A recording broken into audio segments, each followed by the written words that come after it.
Despertar Político. Ha llegado el tiempo del comentario de nuestro compañero Ronnie Heredia. Bueno, agradecer a esa audiencia que se mantiene ahí, que se ha multiplicado con este gran invitado que hemos tenido. Muchos temas, señores, para redactar noticias a dos manos. Yo, de manera breve, adelanté algunas preguntas para nuestro distinguido invitado a propósito de un pronunciamiento que recientemente hizo el coordinador del Gabinete de Políticas Sociales del Gobierno de la República Dominicana. Hablo de Tony Peña Guava, en donde destacaba que si la oposición política no articula temprano su postura con respecto a las alianzas, pues corría el riesgo de que el PRM se quedara con facilidad en el poder de cara al año 2028.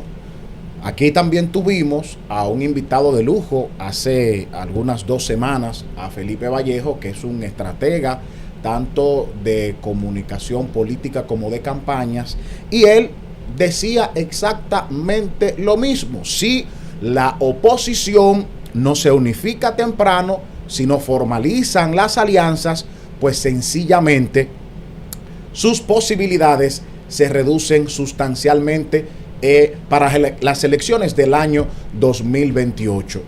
A Domínguez Brito le acabo de hacer la pregunta en esta maravillosa entrevista de por qué en las elecciones municipales del año 2024 el PLD saca más de 300,000 votos por encima de la Fuerza del Pueblo. Sin embargo, en las elecciones presidenciales, 3 meses después, lo que ocurre es todo lo inverso. Se triplica la cantidad de votos que saca la Fuerza del Pueblo frente al Partido de la Liberación Dominicana. Y usted me podrá hablar de que la Fuerza del Pueblo sangró al PLD, que muchos de los militantes del Partido Morado se fueron a la fuerza, pero las municipales, el PLD logró mayor cantidad de votos. ¿Qué ocurrió? Domínguez Brito plantea que el desaliento de muchos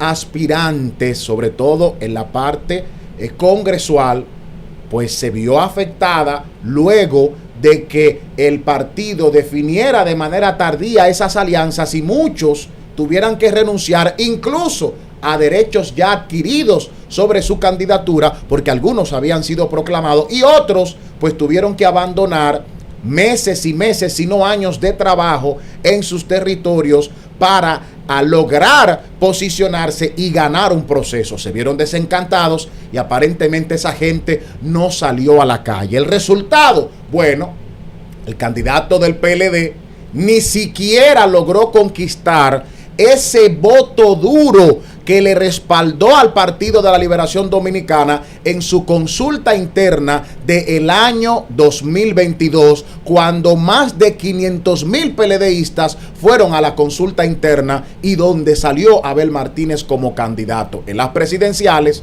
Abel solo saca 400,000 y tantos votos, un 10% de todo el electorado. ¿Qué significa esto para el Partido de la Liberación Dominicana? Como una pata importante de la oposición y como el que luce que de alguna manera tendrá que ceder si en el plano presidencial se concita una alianza, porque es el que tiene el 10. La Fuerza del Pueblo tiene prácticamente un 30. ¿Cuál es el panorama allí?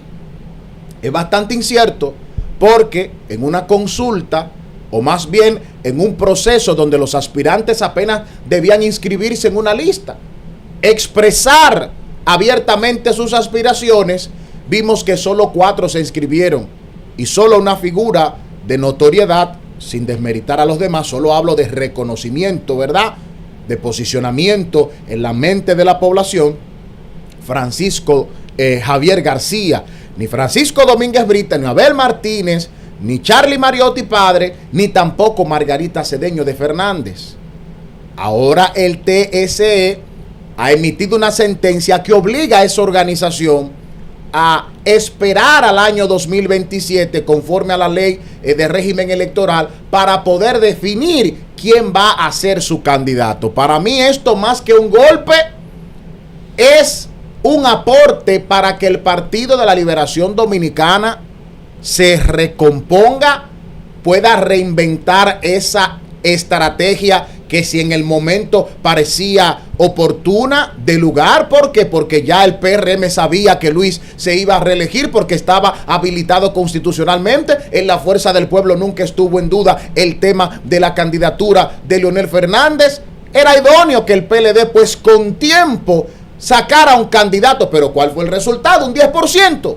Entonces esta sentencia, lejos de verse como un golpe, es una invitación para que, como de alguna manera admitió Domínguez Brito en esta entrevista, el partido se mantenga trabajando y cada aspirante pueda hacer contacto con la población, incluso a través de estos medios de comunicación, pero sobre todo en el territorio, haciendo campaña política de acuerdo a como la ley lo permite, porque la ley lo que habla de las manifestaciones públicas, de los actos públicos, pero en la parte que tiene que ver con ese mano a mano, esa cercanía, no se puede perder el norte. Entonces, el PLD debe hoy por hoy empezar a trabajar en la definición de sus alianzas y la Fuerza del Pueblo considerar esto que expertos y también políticos han establecido como prácticamente una sentencia. Sin unificación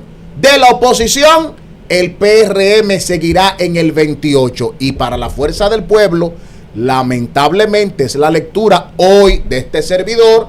Si mañana las variables cambian, es probable que también nuestra postura cambie, pero el único candidato de la Fuerza del Pueblo que representa una posibilidad de que el PLD se desprenda por primera vez de esa candidatura presidencial es Omar Fernández, y ya conocemos lo que opina al respecto el círculo de Leonel. Si usted saca esa ecuación, usted va a tener a un candidato presidencial que es Leonel Fernández de la Fuerza del Pueblo para el 28 y un PLD renuente, sobre todo mientras Danilo viva, a que haya una alianza presidencial que la encabece precisamente quien terminó dividiendo al Partido de la Liberación Dominicana. No hay que saber sumar y restar mucho para entender de que la oposición política en la República Dominicana la tiene bien difícil para las elecciones presidenciales en el año 2028.